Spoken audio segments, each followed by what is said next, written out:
Okay, this is a short video to explain what smash factor means. Okay, so smash factor is basically the way that the club transfers energy to the ball. So basically, if you look at this pane that I've got in front of me, which is a flight scope session from one of my speed sessions a few months, possibly even a year ago.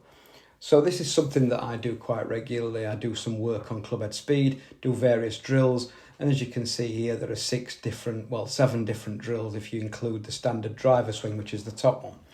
So when I'm swinging the club in a way that, a standard way, this is the top line here, you can see that I generate a club head speed, which is the red box, of 96.9 miles an hour, and on the average of these, this is an average of a number of shots, 144.8 ball speed. Now, if you divided 144.8 by 96.9, it would add up to 1.49, and that's the smash factor. Basically what that means is, it means it's how well I've transferred the energy of the club speed into the ball.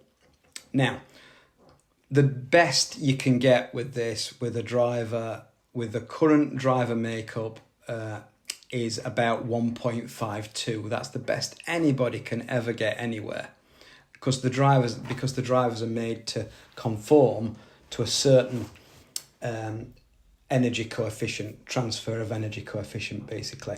It's called the coefficient of restitution. There's one for you. So 1.52 is the very best you can get.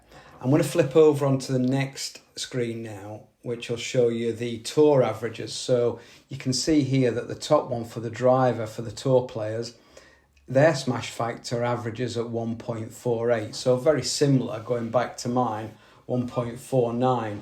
They're swinging the club quite a bit faster than me, it's fair to say.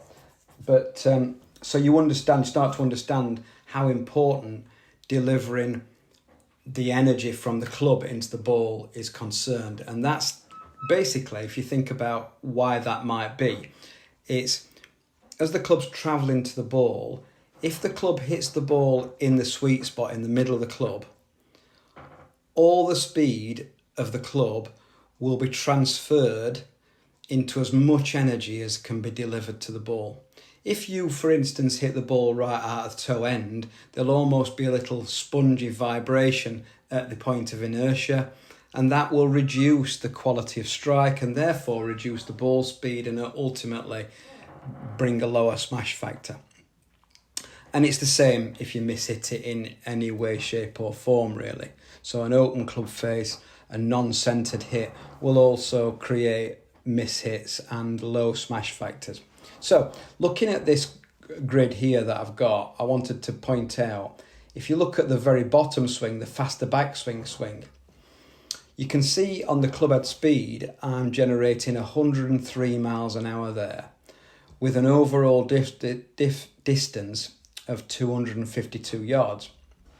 But you can see the smash factor's right down at 1.43. What that means is basically I've swung the club considerably faster than I would normally, but actually I've not middled it, I've not centered the strike, and I've actually got less distance by 0.3 of a yard than I do with a standard 96.9 mile an hour swing. So the importance really of how well you transfer energy. Excuse me. So one of the things we can all learn from all this is that practicing, trying to hit it as hard as you can, isn't necessarily going to help. Going back to the tour averages now, and if you look down these, you can see that we start at driver and work all the way down to pitching wedge, and you can see that as the clubs get shorter, the club head speed gets slower.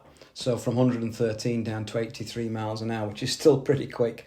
But you can see that the smash factor also diminishes from 1.48 down to 1.23 with a pitching wedge. And you might ask yourself why that is. Because they actually hit it more out of the centre with a pitching wedge than they do with a driver. So why is that? Well, in actual fact, if you think about it, it's pretty straightforward.